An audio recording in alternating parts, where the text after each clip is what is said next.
Arnab Goswami Republic TV और Rajat Sharma India TV के खिलाफ section 153A IPC, section 295 IPC, section 120B IPC के तहत इन पर मुकदमा दायर करने के लिए आज एक तफसीली दरख्वास्त हमने चादरघाट पुलिस स्टेशन में दी है कि इस दरख्वास्त में ये कहा गया है कि ये लोग मुसलमानों को और तबलीगी जमात को टारगेट करने की आड़ में मुल्क के पूरे मुसलमानों को टारगेट कर रहे हैं। मौलाना साद को कहा कि करोना बम मौलाना और करोना ह्यूमन बॉम्ब मरकज में मौजूद था, ये तक कहा गया है, और तबलीगी वायरस कहा गया है।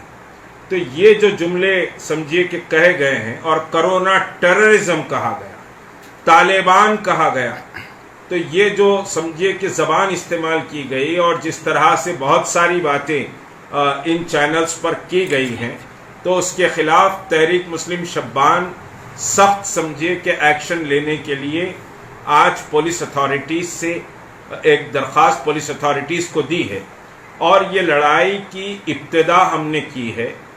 इस ताल्लुक़ से हम हाई कोर्ट भी जाएंगे, ज़रूरत पड़ेगी तो सुप्रीम कोर्ट भी समझिए इस सिलसिले में जाया जाएगा, और प्रेस इंफॉर्मेशन काउंसिल को भी इस सिलसिले में दरख्वास्त लिखी जा रही है। प्रेसिडेंट ऑफ इंडिया को भी लिखा जाएगा। हम भारतीय जनता पार्टी हुकूमत से कोई रिप्रेजेंटेशन करना नहीं चाहते, क्योंकि मोदी हुकूमत की ही इशारे और उनकी हिमायत के नतीजे में हम ये समझते हैं कि ये तमाशा चल रहा है।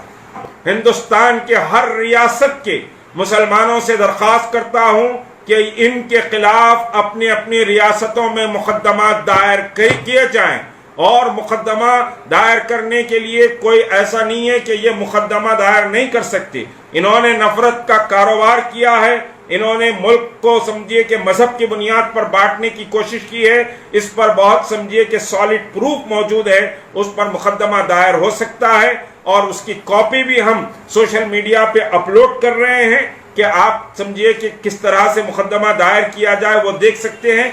हर रियासत में इनके खिलाफ मुकदमा दायर होना चाहिए। कई मौके पर ये मुस्तकिल मुसलमानों को टारगेट बनाते हैं। अब कोरोना एक बीमारी है, एक डिसीज है, एक वायरस है। उस वायरस को भी इन लोगों ने हिंदू और मुसलमान में बांट दिया है, और ये एक समझिए कि बताने की कोशिश की गई है कि सारे मुल्क में कोरोना का जो वायरस इस वक्त फैल रहा है वो मुसलमानों की वजह से फैल रहा है। आज आलम यह है कि टोपी कुर्ता पहने हुए दाढ़ी वाला कोई आदमी गुजर रहा है तो उसको शक की निगाह से देखा जा रहा है।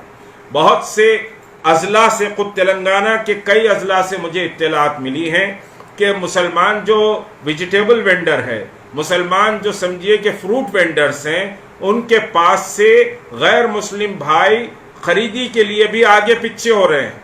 ये उनका कोई कसूर नहीं है, ये नफरत फैलाने वालों ने कुछ इस तरह से नफरत फैलाई है। उस नफरत के नतीजे में आज समझिए कि हिंदुस्तान का समाज बट रहा है। हिंदू मुसलमानों से ये अपील कर रहा हूं कि मुसलमान इन चैनल्स का टोटल बायकॉट करें, आप इन चैनल्स को अनसब्सक्राइब करें।